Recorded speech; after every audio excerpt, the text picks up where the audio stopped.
Porque de cierto os digo que hasta que pasen el cielo y la tierra, ni una jota ni una tilde pasará de la ley hasta que todo se haya cumplido.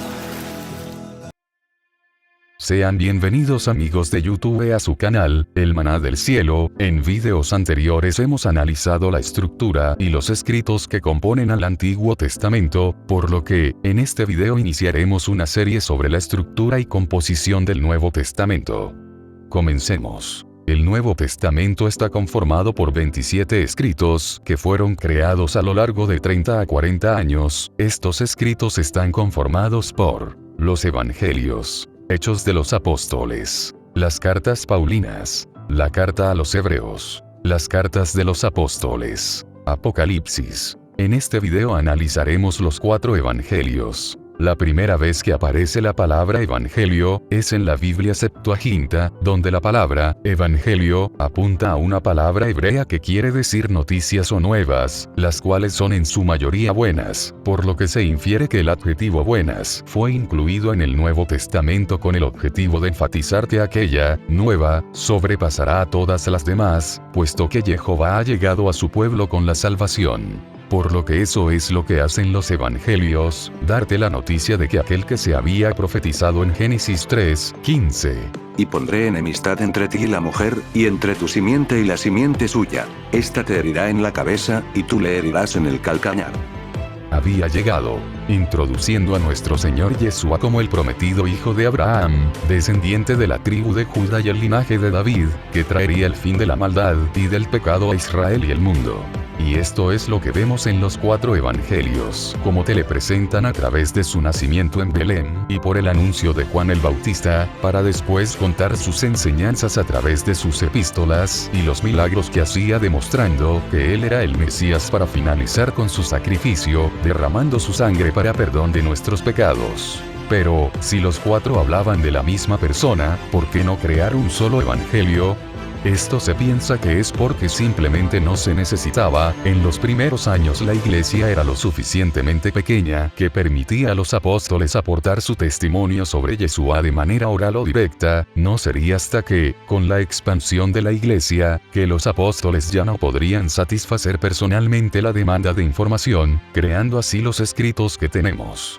Tiempo después se prefirió dejar los 4 evangelios por separado en vez de un compilado gracias al arraigo que cada iglesia tenía respecto a su evangelio y debido a los aportes que cada evangelio hace por separado. El primer evangelio que encontramos es Mateo, puesto que la iglesia primitiva aceptaba unánimemente que el apóstol Mateo había sido el primero en escribir uno. Este es citado como el Evangelio de Mateo por el obispo de León en el 180 después de Cristo. Esta cita viene de documentos más antiguos que citan al apóstol Mateo, por lo que se estima que el Evangelio de Mateo fue escrito por la década del año 60 DC. El Evangelio de Mateo aporta un énfasis en la descendencia de Yeshua, resaltando su descendencia de David, el rey de Israel. Además, Mateo vincula las profecías del Antiguo Testamento en la vida de Yeshua como cumplimiento de las mismas. El segundo evangelio es el de Marcos. Este es atribuido a él gracias a que en los manuscritos griegos aparece en el encabezado, según Marcos, y las referencias más antiguas vienen del 130 después de Cristo por parte de Papias, obispo de Hierápolis. Con esto se estima que el evangelio fue escrito por el año 60 después de Cristo. Marcos, al ser un allegado de Pedro, recolecta sus memorias y con ellas redacta el evangelio enfatizándose en resolver 3 principales temas: ¿quién es Yeshua?, porque él es el Mesías, y cómo es que él logra volverse en el rey mesiánico que se había profetizado.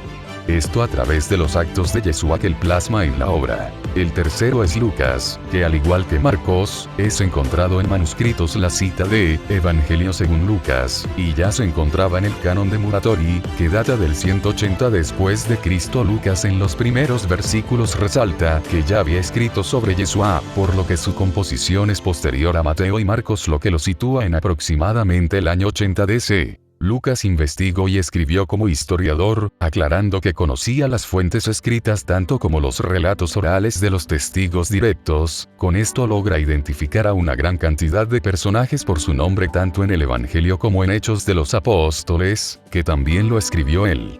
Lucas resaltó a Yeshua como el Salvador y aquel en que la profecía del descendiente de David se cumple, además de darle una mayor consideración al Espíritu Santo y a la oración. El cuarto y último evangelio es el de Juan. El evangelio fue el primero de los 5 escritos de Juan. Aproximadamente en el año 90 después de Cristo, Juan escribió en un estilo propio su versión de lo que otros dijeron, pues es posible que haya obtenido parte de la información de fuentes ya existentes. Se mantuvo fiel al sentido, pero no se obligó a reproducirlo exactamente. La convicción de que el Espíritu lo guiaba le dio la libertad de expresarlo con sus propias palabras, convencido de que seguía siendo fiel a la historia. Juan destaca el hecho de que Yeshua era completamente divino y humano a la vez. Enfatiza en el ofrecimiento de la vida eterna, toca temas como la Trinidad, la unidad de los discípulos, la seguridad de la salvación y el Espíritu Santo como consolador. Como vemos, los 4 evangelios fueron escritos buscando satisfacer las necesidades del momento de la iglesia. Mateo engloba el origen de Yeshua con su autoridad mesiánica, que junto con Marcos aclaran que es completamente divino, mientras que Juan lucha contra la influencia de Cerinto con su idea de que Yeshua no era hombre, aclara que así como es de naturaleza divina es completamente humano, mientras que Lucas recopila de la mayor cantidad de fuentes fiables la vida de nuestro Mesías, y con ello confirmar su veracidad, además de que se complementan al enfocarse cada uno en aspectos diferentes de las enseñanzas de Yeshua. Si el video te ha gustado, dale like y suscríbete para que más gente sea llena del maná que solo el conocimiento en Jehová da. Hasta la próxima.